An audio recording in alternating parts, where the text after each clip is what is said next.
Hello everyone, welcome in my channel ASP.NET Core, and today I'm going to show you getting started with Razor Pages.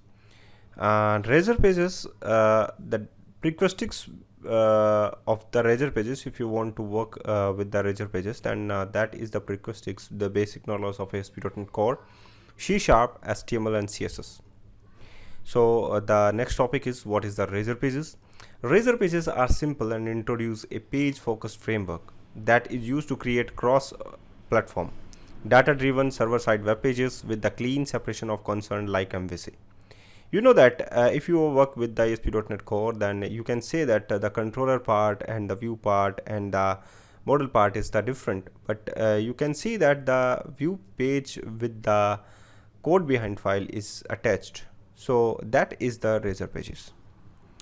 Advantages of Razor Pages: it support cross platform, hence it's deployed on Windows. Cross platform means you can deploy your websites and web pages on Unix, Linux, any operating system you want. Okay, the second thing is easy to learn. Okay, now next thing is lightweight and flexible framework, so it can fit with any application you want to build.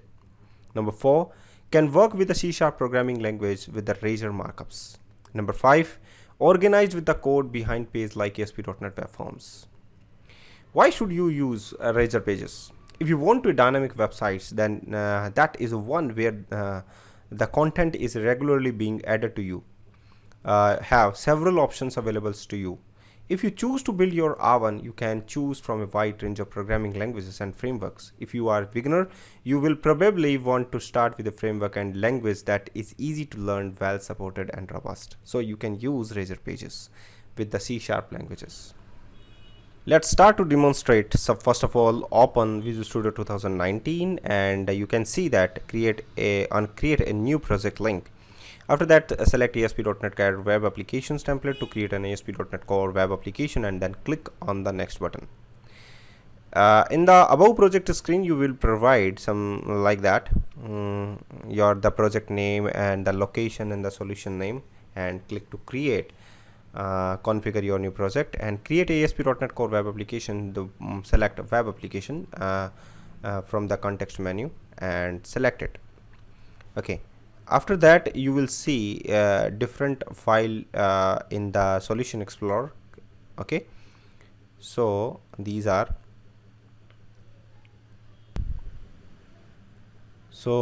files are the Razor project solution created on the above screen.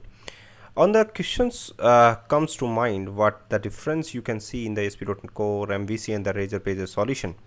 The main difference I can see in the MVC we have model, view and create folder, but in the Razor Pages we have pages folder only.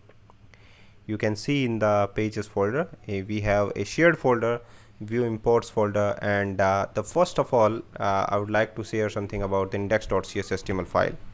So index.cs HTML file, we have a .cs file also, and in which we have a onGet method. On get method, I mean to say that HTTP get, the first of all request get from the get method, and as on post method is also available, but I want to only show hello world message on the screen. So you can use a single public property like message, and that public property is a message. You can just type it a hello world. Okay, and that message is used in your HTML.cs HTML file, and I mean to say the Razor Pages, that is the single pages. So just open it. First of all, change int to string, but because that is the string, and after that you have to use your message on your Razor Pages. So message, first of all, you can see there is not to there. So you can see that index model is there. That is the model actually. So you can just type it index model if you are not type, because that is the model actually.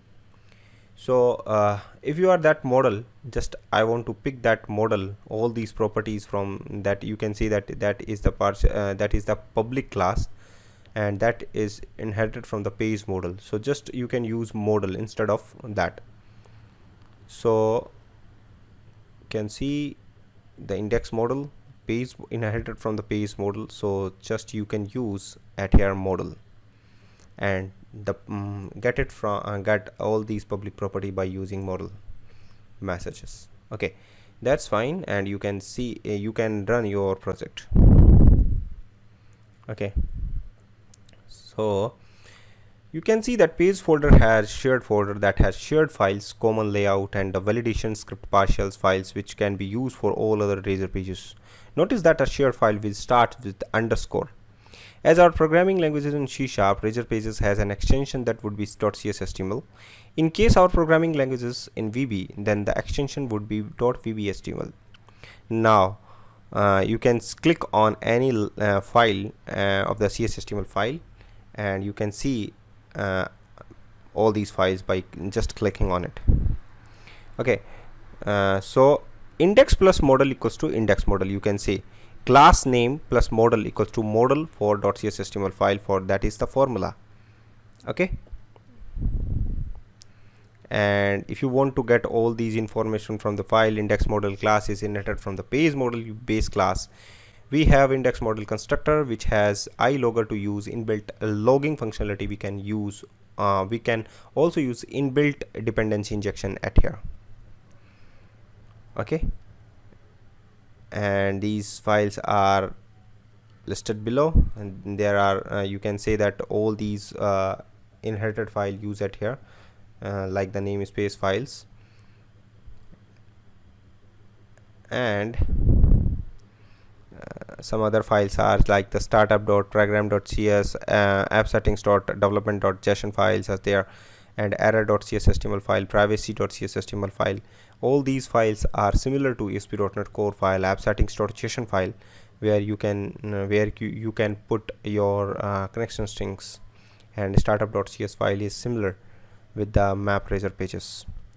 So thank you guys for watching this video, and keep watching all other videos which is related to Razor pages coming soon. Thank you very much.